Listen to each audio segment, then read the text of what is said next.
Australian musician or band did you first learn about through a talent show?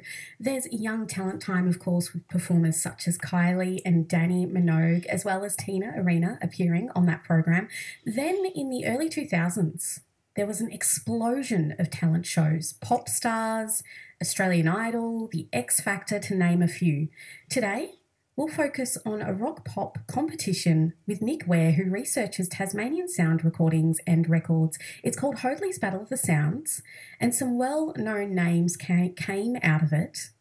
But what did it mean for Tasmanian bands who performed? And do you, like Nick, have any Hoadleys memorabilia? Or maybe you performed. Good morning to you, Nick. Good morning, Lucy. How are you? Good, thank you. What piece of memorabilia have you picked up from Hoadleys? Well, just before I do that, just to mention that Sherbet, Daryl Braithwaite's band at the time, were actually the last winners of the Hoadleys National Battle of the Sounds. There you go. That was a complete coincidence that I played that. Yeah. Look, over the years, I've picked up a few bits of memorabilia. There weren't a lot about in those days. I mean, but each of the recipients who got into the finals got a little gold medal or brass medal, and I picked up one of those in a junk shop a few years ago. And I noticed that recently there's been a post from one of the guys who was in one of the bands. But that he had one as well. So a nice little bit of memorabilia, but about the only thing that is the memorabilia from those days in the Battle of the Bands, Battle of the Sounds. It was a huge event back then in the early 60s after the Beatles had been and all the bands started playing rock, rock music. There was a plethora of bands in Tasmania and around Australia, of course. And so Hoadleys decided that they'd expand on a little competition that had been going around the place, but not well known. But they brought in this Battle of the Sounds. And they were the major sponsors, but along with things like the Sitmar line and other recording companies, they brought in this competition to find the best bands in each state, in each city. And Tasmania, of course, was included because part of the deal was that all the big radio stations in the country would get involved and promote it and record them and help promote the whole deal. Mm. Now, this was a big deal. It was the biggest national event. It was well before we had the big live concerts and Woodstock and all those things. So this was a big event for teenagers, as we were in those days.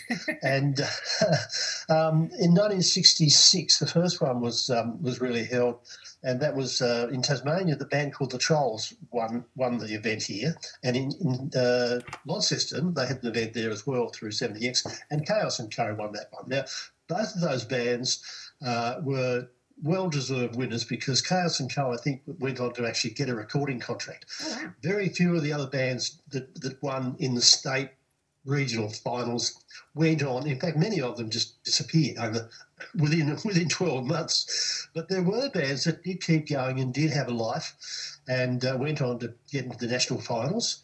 Of course, the national finals were dominated by bands that are still revered today, like the Twilights in 66 and the Group in 1967, Doug Parkinson in Focus in 1969, and, of course, Sherbet in 72, by which time the sort of Hoadleys Battle of the Sounds concept had petered out and it was more or less a cynical exercise in all sorts of things by then. So it died after that because there were too many people competing with the restrictions on the bands were things like you only had to have 5 members. Well, some of the bands had 6, so they cheated a bit. Some of the bands you were only allowed to compete in your hometown. Well, a lot of the bands, even in Tasmania, went on to move into they won a heat in Hobart. J.A. Madison was the one won the heat in Hobart, and the next year they went up and won the heat in Launceston.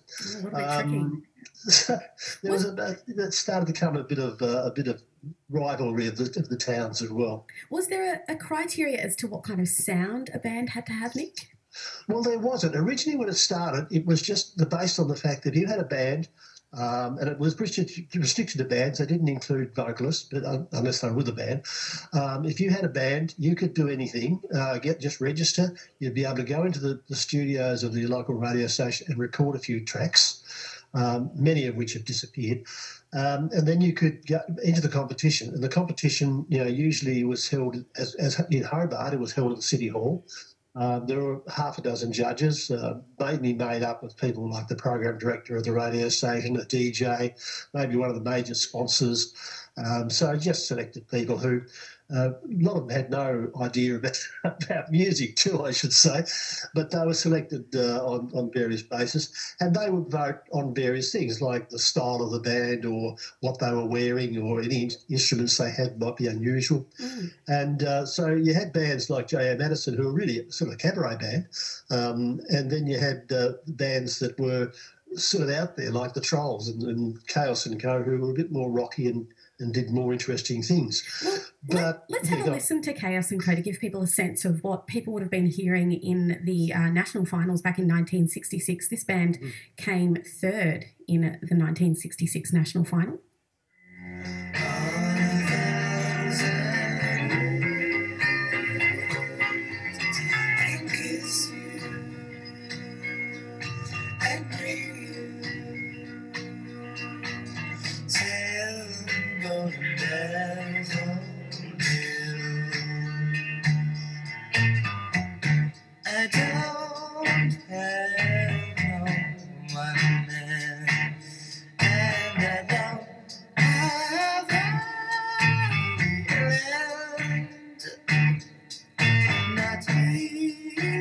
A bit of Chaos and Co there with 7 Golden Daffodils.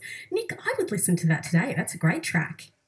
Yeah, well, Chaos and Co were, I suppose, one of the success stories from the Battle of the Sounds, because they actually came first in 1966 in Launceston, in their heat in Launceston, and went on to go over to the national finals.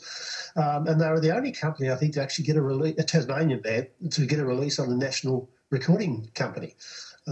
Others such as Bacchus and Sons of Bacchus and some of the other local bands did get released on the local label Van Diemen here, but I don't think a recording contract was actually a part of those early contracts, although it was the early competitions, although it was hinted that they might be. But they actually got on and they got a recording contract with Parlophone, which was a major EMI label in those days. So that was the same label the Beatles were on. So that was regarded as pretty well the height you'd get to in Tasmania. But they were a good band, and they went for many years after, and some of the members are still around today. But, yeah, look, the bands that competed in Hobart and Melbourne, the bands like Sweaty Betty and the Sons of Bacchus, then went on Bacchus the following year in 1971. Clockwork Orange was a really interesting band in Hobart who did a lot of great music, and was a lot of the great musicians at Hobart went through that band, including people like Paul Warren and David Tumney. And yes, there are so many guys still around today who talk fondly of those years. I'm thinking of people like Rob McPhee and Peter Hutchison, and people who still contribute to our website, the Tasmanian Band Museum.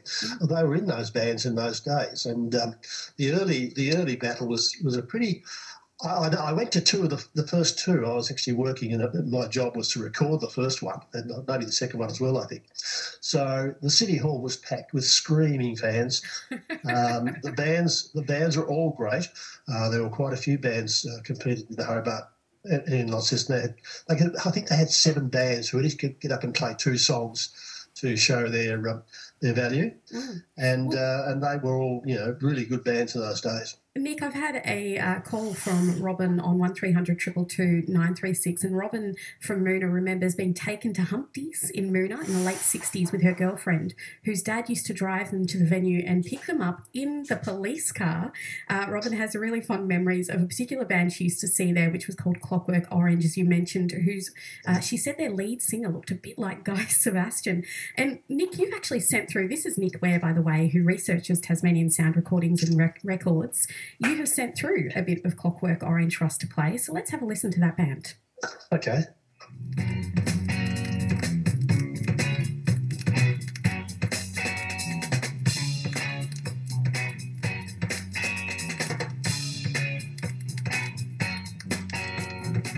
She asked me, baby, if I could share her sorrow for all the men that try to treat her wrong.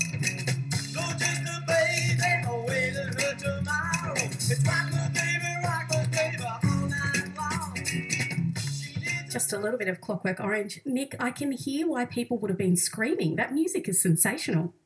Yeah, well, Clockwork Orange were probably one of the biggest. I mean, if you look through the members of that band, Bill Whitten, Chris Norris, David Tumney, Gary Rizzolo, people like Paul Warren, people who are still around today and still made a big impact on the music scene in Hobart in those days as well. So they were a good band and they had a big following.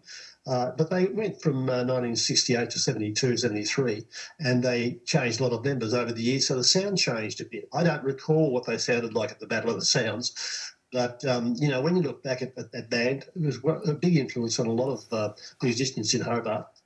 Nick Weare and I are talking about Hoadleys' Battle of the Sounds. Do you have memories, like Robin from Moona, of attending gigs in Tasmania that would have then went on to compete in the national competition? 1300 222 936 or 0438 922 936. You've also sent through a bit of Sons of Bacchus, Nick. Tell me about this band before we have a listen.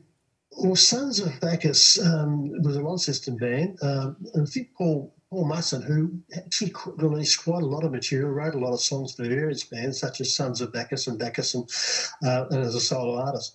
I don't know much about them from seeing them because they were a Launceston band and I didn't know much about them, but I know they had some great records put out, I think 3 or 4, 2 or 3 on Van Diemen Records, and are much sought after today as collector's items. Have you managed to track down any personally?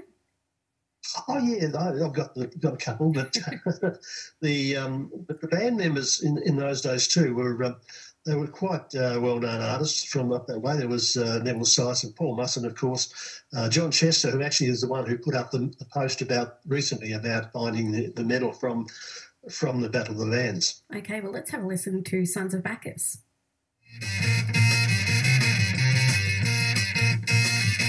All you people, listen to me what I say. Everybody's talking about things that will happen today. Hundreds on their minds, busy turning around in their heads. They can scream and shout and try hard to wake the dead.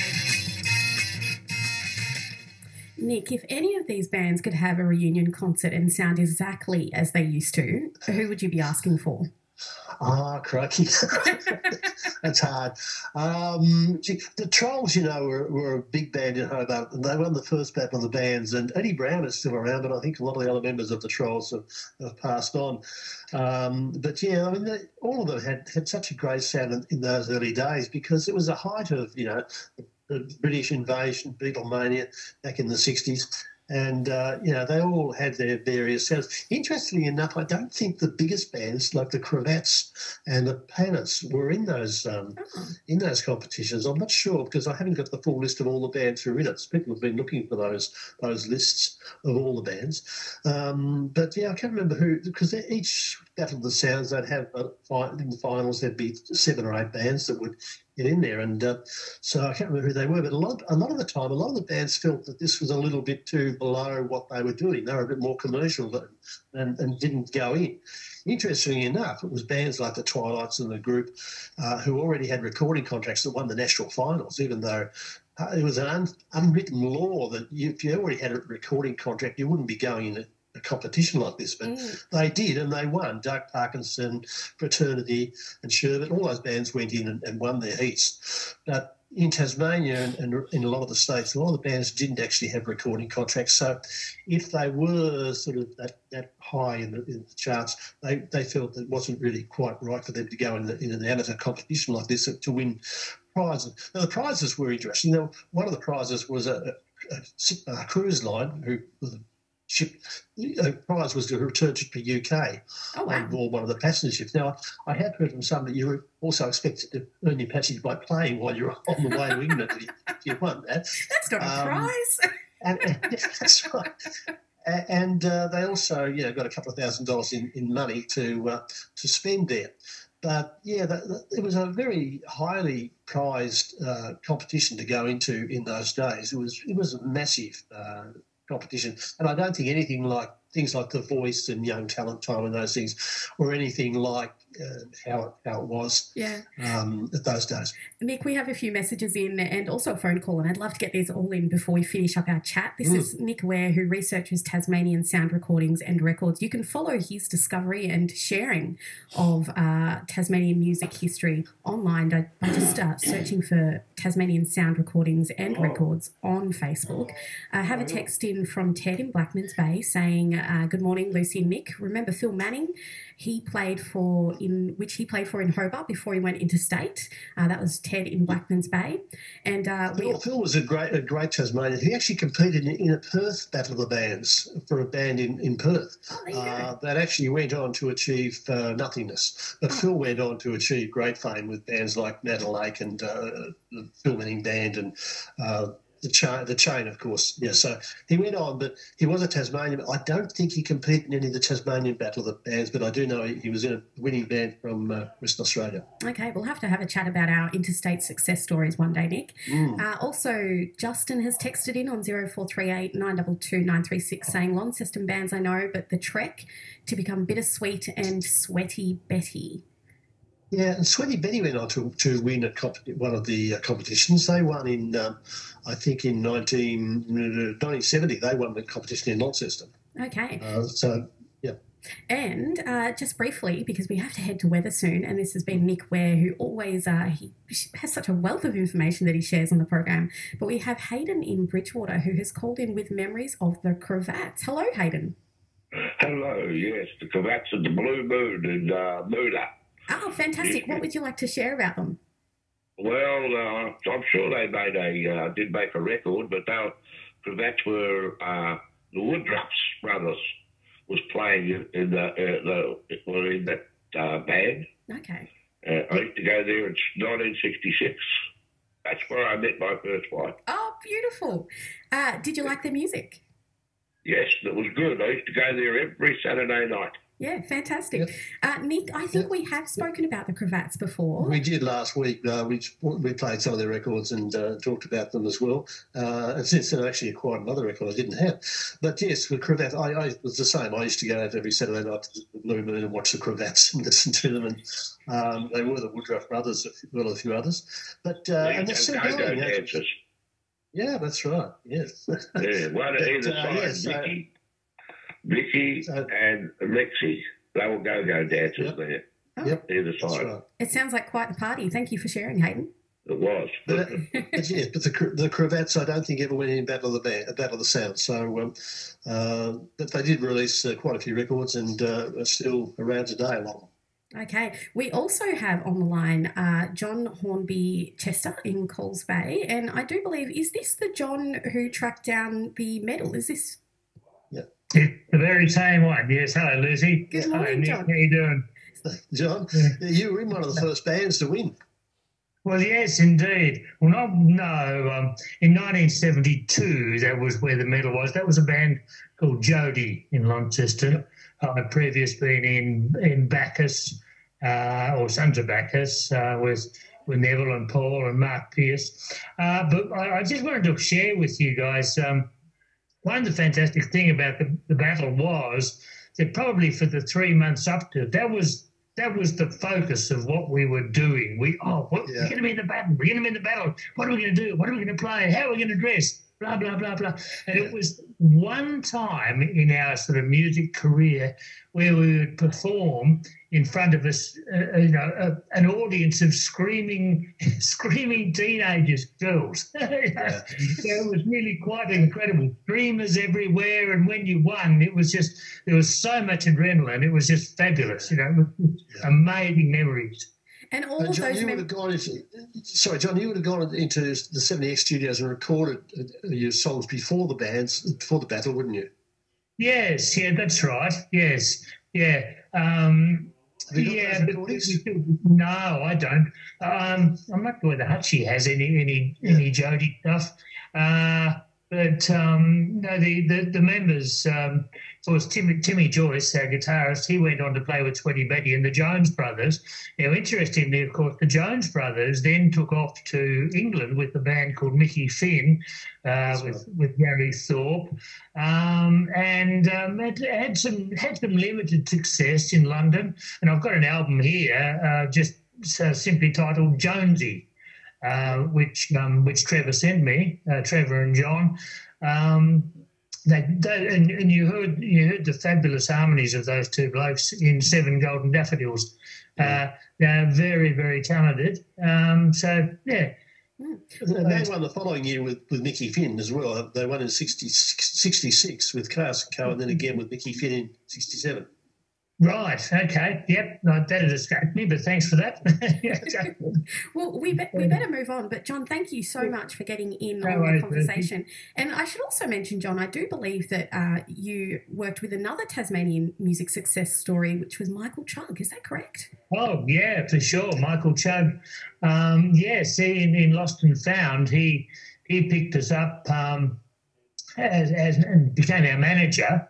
And got us work all around the state, and it was absolutely fabulous. Nick, you might remember I put some pictures up on the Band Museum website a couple of weeks ago. Our old Lost and Found van, I found those in the old net as well. You know, and, and I did an interview with Richard Adey on this a little while ago, and it was I mentioned that I was 15, I reckon. And there was Chuggy in his great coat. We'd pick him up and he'd come into the van, a couple of red long necks in a paper bag under his coat, and introduced us to warm beer on the road. Oh. We must talk sometime, Lucy, about the promoters that came out of Tasmania, like Chuggy and a few of the others who promoted bands and went on to national glory and fame as well. Absolutely. So much to chat about. Nick, it's been a pleasure to have you back on the program, and we will speak with you again on the second last Sunday of... Oh, well, that'll actually be almost Christmas, won't it? So Christmas. Might try and sneak in a chat before the end of the year in December. How about we do that? Right. Thank you so much for your time, Nick. Thanks, Lucy. That was Nick Weare, who researches Tasmanian sound recordings and records. You can follow his journey through Tasmanian music just by searching for that Tasmanian sound recordings and records name just on Facebook, as well as that other Band Museum site that they mentioned. You can find that there too. But it